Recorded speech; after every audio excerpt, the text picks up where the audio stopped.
नमस्कार, स्वागत है आप सभी का डीडी न्यूज़ के इस खास बुलेटिन एक्सप्रेस 100 में, जहां हम आपके लिए लेकर आते हैं राजनीति, मनोरंजन, देश, दुनिया, खेल और व्यापार जगत की सभी बड़ी खबरों को एक्सप्रेस यानी फटाफट अंदाज में। मैं हूं चंद्रशेखर जोशी। तो आइए शुरू करते हैं तेज खबरों का सिलसिला। आज सुबह 10:30 बजे रोजगार मेले के तहत प्रधानमंत्री सरकारी विभागों और संगठनों में भर्ती हुए नवनियुक्त युवाओं को नियुक्ति पत्र वितरित करेंगे। सरकार के माध्यम से 10 लाख कर्मियों के लिए भर्ती अभियान का ये अहम हिस्सा है। प्रधानमंत्री नरेंद्र मोदी वीडियो कॉन्फ्रेंसिंग के जरिए रोजगार मेले के तहत होने वाले कार्यक्रम में शामिल होंगे। आज के कार्यक्रम में लगभग 71,000 युवाओं को नियुक्ति पत्र का वितरण किया जाएगा। नियुक्ति पत्र वितरण के बाद प्रधानमंत्री युवाओं को संबोधित भी करेंगे। रोजगार सृजन को मुख्य प्राथमिकता देने की प्रधानमंत्री की प्रतिबद्धता पूरी करने की दिशा में रोजगार मेला महत्वपूर्ण कदम है।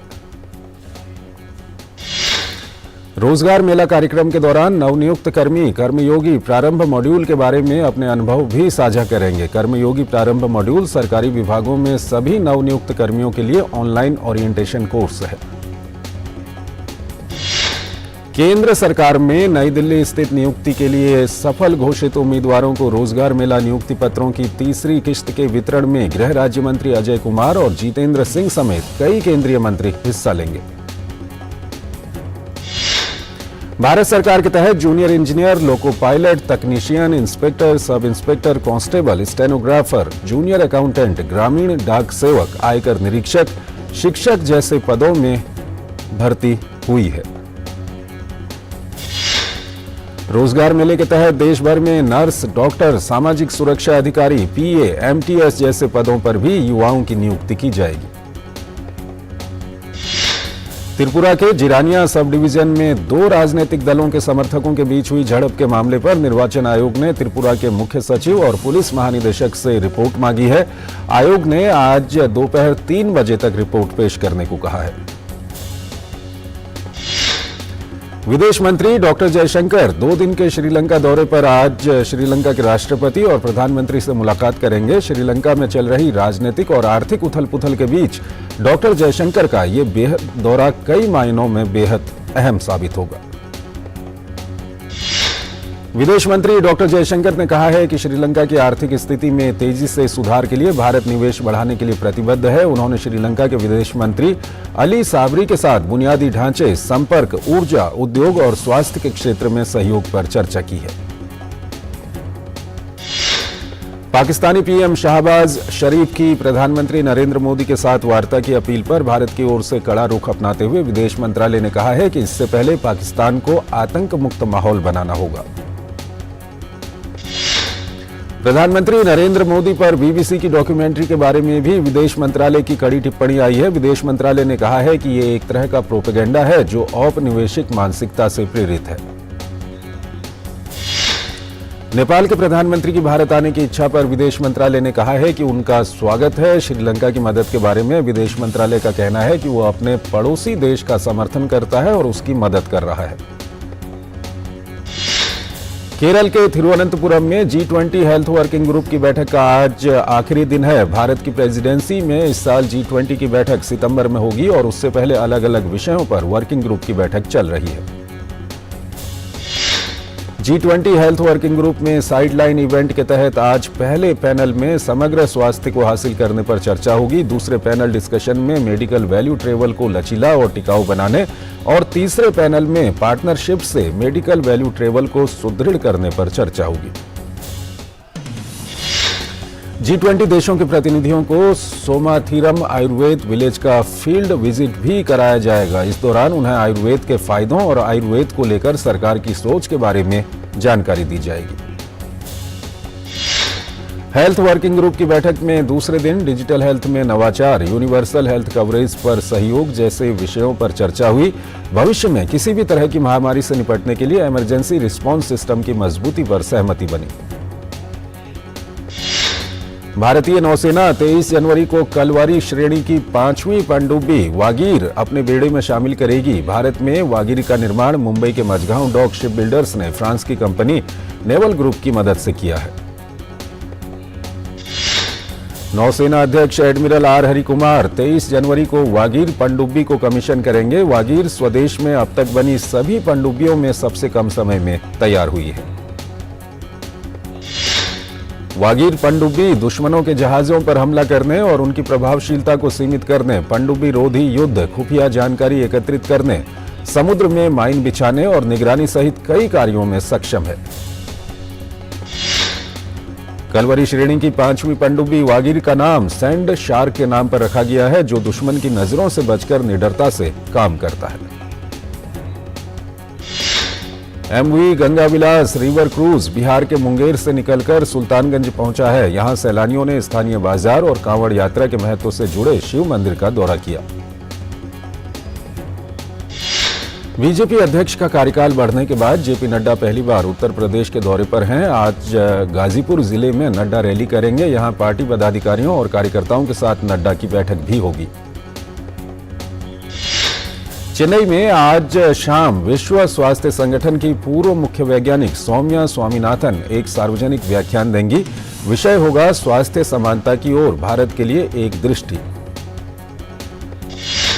सुप्रीम कोर्ट में आज बिहार सरकार की ओर से की जा रही जातीय आधारित जनगणना पर सुनवाई होगी। याचिका में इस तरह की जनगणना को असंवैधानिक ठहराया गया है। नेशनल और स्टेट हाईवे, नगरपालिका और पंचायत सड़कों पर सार्वजनिक सभाओं को प्रतिबंधित करने वाले अपने आदेश पर आज सुनवाई होगी। हाईकोर्ट के अंतरिम रोक को आंध्र प्रदेश सरकार ने चुनौती दी है। सुप्रीम कोर्ट ने गूगल की याचिका को एनसीएलएटी को वापस भेज दिया है और कहा है कि एनसीएलएटी 31 मार्च तक गूगल की अर्जी पर कोई फैसला ले। कोर्ट ने जुर्माना भरने की समय सीमा को भी 1 हफ्ते के लिए बढ़ा दिया है। बंबई उच्च न्यायालय ने काला घोड़ा एसोसिएशन को मुंबई के क्रॉस मैदान में 4 से 12 फरवरी तक कला और सांस्कृतिक महोत्सव आयोजित करने की अनुमति दे दी है। एसोसिएशन ने भरोसा दिया है कि वो मैदान में फूड और बिजनेस से जुड़े स्टॉल नहीं लगाएगा। राजधानी दिल्ली समेत उत्तर भारत के कई राज्यों में भीषण ठंड से राहत मिल गई है। कुछ राज्यों में कल से शीतलहर में भी कमी आई है। दिन में धूप निकलने से तापमान में वृद्धि हुई है। श्रीनगर, हिमाचल और उत्तराखंड जैसे पहाड़ी इलाकों में बर्फबारी अभी जारी है। इन इलाकों में अगले 2 दिन तक हल्की से मध्यम बारिश का भी मौसम विभाग ने अनुमान जताया है।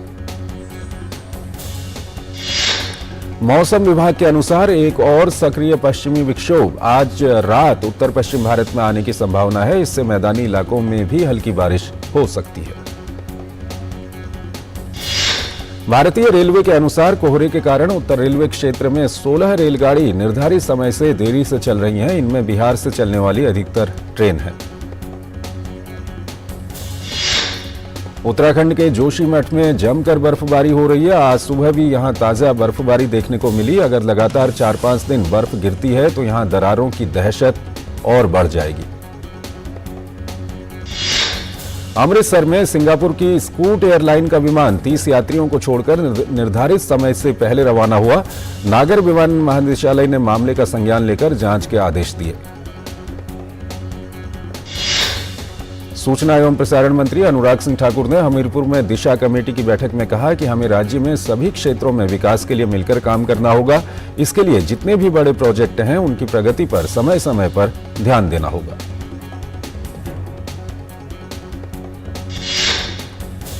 राजस्थान के पूर्व उप मुख्यमंत्री सचिन पायलट ने मुख्यमंत्री अशोक गहलोत को पत्र लिखकर राज्य में चल रही शीतलहर के बीच फसल को हुए नुकसान के लिए किसानों को मुआवजा देने की मांग की है।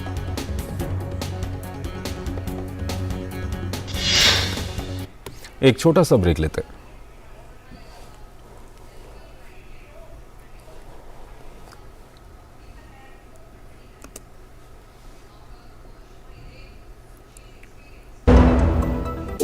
हाय मॉम, फिर से शॉपिंग? बाबूजी, आपने इसे बिगाड़ के रखा। लिमिट में करो तो कुछ बुरा नहीं होता है। बिना लिमिट शॉपिंग करेगी आपके कार्ड पे ऐड ऑन जो है। मैंने तो कार्ड पे लिमिट सेट कर दिया।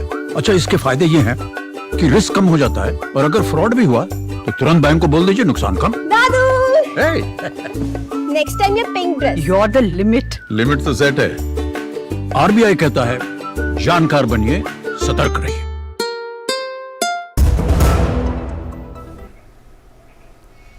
स्वागत है आपका ब्रेक के बाद और आइए अब खबरों के सिलसिले को आगे बढ़ाते हैं। बिहार के सत्तारूढ़ महागठबंधन में शामिल जदयू के बाद दूसरे दल राष्ट्रीय जनता दल ने नागालैंड विधानसभा चुनाव में 11 सीटों पर चुनाव लड़ने की घोषणा की। प्रचार करने के लिए तेजस्वी यादव नागालैंड जाएंगे। केंद्रीय जल शक्ति मंत्री गजेंद्र सिंह शेखावत ने झारखंड मंत्रालय में राज्य में संचालित जल जीवन मिशन, हर घर नल योजना और स्वच्छ भारत मिशन ग्रामीण के कार्य प्रगति की समीक्षा बैठक की। दिल्ली महिला आयोग की अध्यक्ष स्वाति मालीवाल के साथ कल देर रात एम्स के पास छेड़खानी करने वाले आरोपित को पुलिस ने गिरफ्तार किया। राष्ट्रीय महिला आयोग ने इस मामले में संज्ञान लिया। हैदराबाद में रामगोपालपेट पुलिस थाना क्षेत्र की एक बहुमंजिला इमारत में भीषण आग लग गई। इमारत में फंसे 10 लोगों को सुरक्षित निकाला गया। यूपी में प्रयागराज के माघ मेले में निगरानी के लिए पुलिस शरीर पर पहने जाने वाले कैमरे का इस्तेमाल कर रही है। भारतीय चीनी क्षेत्र के लिए साल 2021-2022 एक ऐतिहासिक सत्र साबित हुआ है। चीनी सत्र 2021-2022 में भारत दुनिया का सबसे बड़ा चीनी उत्पादक और उपभोक्ता के साथ साथ ब्राजील के बाद दुनिया में चीनी का दूसरा सबसे बड़ा निर्यातक बनकर उभरा है। आत्मनिर्भर भारत के तहत खादी और ग्रामोद्योग आयोग ने कर्नाटक में KVIC द्वारा लागू हनी मिशन कार्यक्रम के अंतर्गत उपकरण और मधुमक्खी कॉलोनियों सहित 300 मधुमक्खी बक्से वितरित किए। ट्राई ने भारत में समुद्र के नीचे केबल बिछाने के लिए लाइसेंस देने के प्रारूप और नियामक प्रणाली विषयक परामर्श प्रपत्र पर टिप्पणियां प्राप्त करने की अंतिम तिथि बढ़ा दी है। घरेलू हवाई यातायात में वृद्धि जारी है। जनवरी-दिसंबर 2022 के दौरान घरेलू एयरलाइनों द्वारा ले जाए गए यात्री पिछले वर्ष की इसी अवधि के दौरान 8 करोड़ 38 लाख की तुलना में 12 करोड़ 32 लाख थे, जिससे वार्षिक वृद्धि 47.05% और मासिक वृद्धि 13.69% दर्ज की गई। ओडिशा सरकार ने ArcelorMittal Nippon steel India limited के 38,000 करोड़ रुपए के प्रस्ताव समेत 1,53,000 करोड़ रुपए की 9 निवेश परियोजनाओं को मंजूरी दे दी। वॉलमार्ट के स्वामित्व वाले डिजिटल भुगतान ऐप फोन पे ने कहा है कि उसने निजी इक्विटी फर्म जनरल अटलांटिक की अगुवाई में 12 अरब अमेरिकी डॉलर के मूल्यांकन पर 35 करोड़ डॉलर जुटाए हैं। टेलीकॉम सेवा देने वाली भारतीय एयरटेल ने उत्तराखंड की राजधानी देहरादून में 5G सेवाओं की शुरुआत की। देश की सबसे बड़ी कार निर्माता और निर्यातक कंपनी मारुति सुजुकी इंडिया ने अपने स्पोर्ट्स यूटिलिटी वाहन ग्रैंड विटारा का निर्यात शुरू कर दिया है। कंपनी ने कहा कि इसकी पहली खेप लैटिन अमेरिका भेजी जा रही है।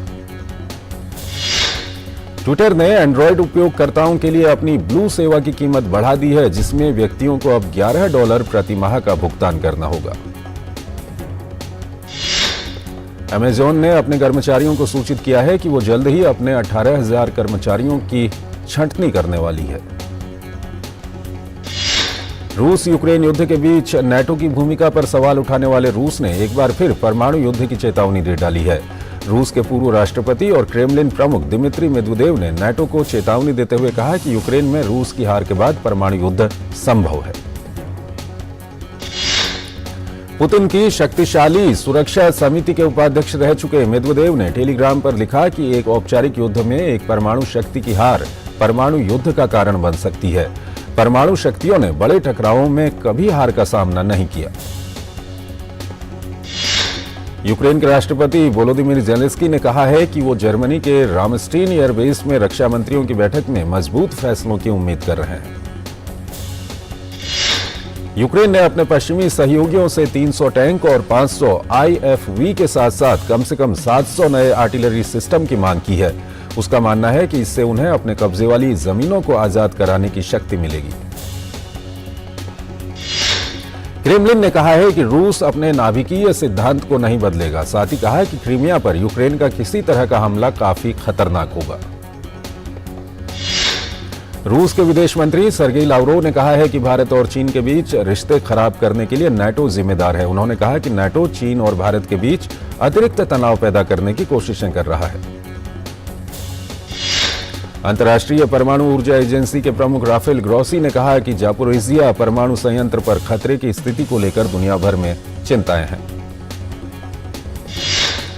दावोस में वर्ल्ड इकोनॉमिक फोरम 2023 का आज समापन होगा। 16 जनवरी से वर्ल्ड इकोनॉमिक फोरम का आयोजन शुरू हुआ था। ब्रिटेन के पूर्व प्रधानमंत्री बोरिस जॉनसन ने विश्व आर्थिक मंच में सहयोगियों से यूक्रेन की मदद करने की अपील की। दक्षिण कोरिया के राष्ट्रपति यून सुक योल ने दावोस में अंतर्राष्ट्रीय समुदाय से वैश्विक आपूर्ति श्रृंखला को मजबूत करने का आह्वान किया। रूस ने जासूसी के संदेह में एक अमेरिकी नागरिक के खिलाफ एक आपराधिक मामला दर्ज किया है। पेरू में राष्ट्रपति दीना बोलुआर्टे के खिलाफ सैकड़ों की संख्या में लोगों ने प्रदर्शन किया। पुलिस ने प्रदर्शनकारियों पर आंसू गैस के गोले दागे। ब्राजील के राष्ट्रपति लुइज इनासियो लूला डा सिल्वा ने पूर्व राष्ट्रपति जैर बोल्सोनारो के समर्थकों के खिलाफ कार्रवाई करने में विफल होने पर सैन्य अधिकारियों को बर्खास्त कर दिया। फ्रांस में नई पेंशन योजना के खिलाफ विरोध प्रदर्शन हुआ। फ्रांसीसी यूनियनों ने सेवानिवृत्ति की उम्र को बढ़ाने की योजना के खिलाफ हड़ताल और विरोध प्रदर्शन किया। इजराइल के प्रधानमंत्री बेंयामिन नेतन्याहू और अमेरिकी सुरक्षा सलाहकार जैक सुलिवन ने ईरान के खिलाफ रणनीति और इजराइल और सऊदी अरब के बीच रिश्तों को सामान्य करने पर चर्चा की। इटली में 30 साल बाद गिरफ्तार होने वाला माफिया सरगना माटेओ मेसिना डेनारो गिरफ्तारी के बाद आज पहली सुनवाई के दौरान अदालत में पेश नहीं हुआ। अदालत में सुनवाई टल गई। नेपाल में रविवार को हुई विमान दुर्घटना के बाद से लापता 72वें यात्री को अब तक नहीं खोजा जा सका है। इस बीच आज प्रधानमंत्री पुष्पकमल दहल प्रचंड ने विमान दुर्घटना में मारे गए यात्रियों के परिजनों से मुलाकात की। इराक के बसरा में गल्फ कप फाइनल के पहले फुटबॉल स्टेडियम में हुई भगदड़ में कम से कम 2 लोगों की मौत हो गई और दर्जनों लोग घायल हो गए। कोसोवो के उत्तरी और पश्चिमी क्षेत्र भारी बारिश के कारण बाढ़ की चपेट में हैं। बारिश के कारण नदियों का जलस्तर भी बढ़ा हुआ है। भारी बारिश के जल शोधन करने वाली फैक्ट्रियां भी बारिश के कारण दूषित हो गई हैं, जिससे कुछ इलाकों में पीने के पानी में कटौती करनी पड़ रही है। कोसोवो के मौसम विभाग के अनुसार आने वाले दिनों में बाढ़ की स्थिति में और बढ़ोतरी की संभावना है। आर्मेनिया की एक सैन्य बैरक में भीषण आग लग गई। इस कारण 15 सैनिकों की मौत हो गई और कई घायल हो गए। WHO ने कहा है कि चीन में 15 जनवरी से अस्पतालों में कोरोना के मरीजों में काफी बढ़ोतरी हुई है। भारतीय कुश्ती महासंघ के अध्यक्ष बृजभूषण शरण सिंह के खिलाफ प्रदर्शन कर रहे पहलवानों के दल से गुरुवार रात केंद्रीय खेल मंत्री अनुराग सिंह ठाकुर ने अपने निवास स्थान पर मुलाकात की। खेल मंत्री अनुराग ठाकुर ने पहलवानों और कुश्ती संघ के मुद्दे पर कहा कि सरकार खिलाड़ियों के हित के लिए सजग है।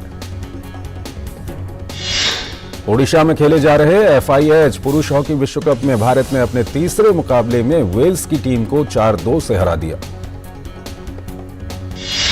मलेशिया ने हॉकी विश्व कप में दूसरी जीत हासिल कर ली है। मलेशिया ने न्यूजीलैंड को 3-2 से शिकस्त दी।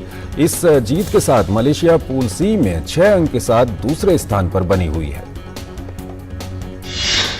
हॉकी विश्व कप में एक अन्य मुकाबले में नीदरलैंड्स ने चिली के खिलाफ 14-0 की बड़ी जीत हासिल की। दिल्ली में चल रही इंडिया ओपन बैडमिंटन प्रतियोगिता में साइना नेहवाल का सफर अंतिम 16 में थम गया। उन्हें अंतिम 16 के मुकाबले में ओलंपिक चैंपियन चीन की चेन यू फेई के हाथों 21-9, 21-12 से हार मिली। ऑस्ट्रेलियन ओपन के महिला युगल में भारत की सानिया मिर्जा और एना डेनिलिना की जोड़ी दूसरे दौर में पहुंच गई है। सानिया और मिर्जा की जोड़ी ने दाल्मा गल्फी और बर्नार्ड पेरा की जोड़ी को 6-2, 7-5 से शिकस्त दी। पुरुष युगल के पहले दौर में यूकी भामरी साकेत मयेनी की भारतीय जोड़ी को जर्मनी के आंद्रे माइस और जॉन पियर्स की जोड़ी ने शिकस्त दी। वहीं भारत के रामकुमार रामनाथन भी पहले दौर में हार गए। रामकुमार और साथ ही मैक्सिको के मेगुएल की जोड़ी को स्टेफानोस सित्सिपास और पेत्रोस सित्सिपास ने 3-6, 7-5, 6-3 से हराया। इंडिया ओपन के पुरुष एकल में युवा बैडमिंटन खिलाड़ी लक्ष्य सेन को अंतिम के मुकाबले में हार का सामना करना पड़ा है। लक्ष्य को रैसमस गेमके ने 3 गेम तक चले मुकाबले में 16-21, 21-15, 21-18 से हराया। भारतीय शटलर सात्विक साईराज और चिराग शेट्टी की पुरुष युगल जोड़ी घरेलू टूर्नामेंट इंडिया ओपन से बाहर हो गई है। भारतीय बैडमिंटन संघ ने गुरुवार को यह जानकारी दी। महिला युगल में त्रिशा जॉली और गायत्री गोपीचंद की जोड़ी भी हारकर प्रतियोगिता से बाहर हो गई है। त्रिशा और गायत्री की जोड़ी को चीन की जोड़ी ने सीधे गेम में मात दी। मनिका बत्रा और सांतियान ज्ञानशेखरन ने दोहा में खेले जा रहे WTT कंटेंडर में मिश्रित युगल के सेमीफाइनल में जगह बनाई। फुटबॉल के दिग्गज खिलाड़ी रोनाल्डो ने फीफा वर्ल्ड कप के बाद एक बार फिर अपना जलवा दिखाया। गुरुवार को क्रिस्टियानो रोनाल्डो ने अल नासर के साथ करार पर हस्ताक्षर करने के बाद सऊदी अरब में अपना पहला मैच खेला। ऑस्ट्रेलियाई बल्लेबाज स्टीव स्मिथ काउंटी क्रिकेट में खेलते दिखाई देंगे। स्मिथ ने आगामी सत्र के लिए ससेक्स के साथ एक शॉर्ट टर्म डील की है। सिद्धार्थ मल्होत्रा और रश्मिका मंदाना की फिल्म मिशन मजनू आज OTT प्लेटफॉर्म पर स्ट्रीम होगी। तेलुगु फिल्म अखंड का हिंदी संस्करण सिनेमाघरों में आज रिलीज होगा। अनिल कपूर और आदित्य रॉय कपूर की action web series the night manager का ट्रेलर आज रिलीज किया जाएगा। गैंग्स ऑफ वासेपुर मिर्जापुर में अपने काम के लिए पसंद किए जाने वाले अभिनेता पंकज त्रिपाठी ने अपनी आगामी फिल्म फादर की शूटिंग पूरी कर ली है। अभिनेत्री आलिया भट्ट की पहली Hollywood film heart of stone 11 अगस्त 2023 से नेटफ्लिक्स पर स्ट्रीम होगी। नेटफ्लिक्स के सह संस्थापक रीड हेस्टिंग्स ने कल CEO पद से इस्तीफा दे दिया। रीड हेस्टिंग्स ने कहा कि वो अपने लंबे समय के साथी को-CEO टेड सारेंडोस और कंपनी के chief operating officer Greg Peters को नेटफ्लिक्स की बागडोर सौंप देंगे। SS राजामौली की डॉक्यू सीरीज मॉडर्न मास्टर्स का टीजर रिलीज हो गया है। भुवन बाम और सृष्टि गांगुली की लीड रोल वाली mini series Rafta Rafta Amazon mini TV पर 25 जनवरी से स्ट्रीम होगी। फिल्म अभिनेत्री राखी सावंत को मॉडल शर्लिन चोपड़ा के बारे में एक आपत्तिजनक बयान देने के मामले में पूछताछ के बाद जमानत पर रिहा कर दिया गया। हंसिका मोटवानी की शादी का video show TV screen OTT platform पर जल्द ही स्ट्रीम होगी। इस शो का नाम लव शादी ड्रामा है। मराठी फिल्म घात का बर्लिन अंतर्राष्ट्रीय फिल्म महोत्सव के आगामी संस्करण में वर्ल्ड प्रीमियर होगा। तो इस बुलेटिन में फिलहाल इतना ही। आप बने रहिए DD न्यूज के साथ। नमस्कार।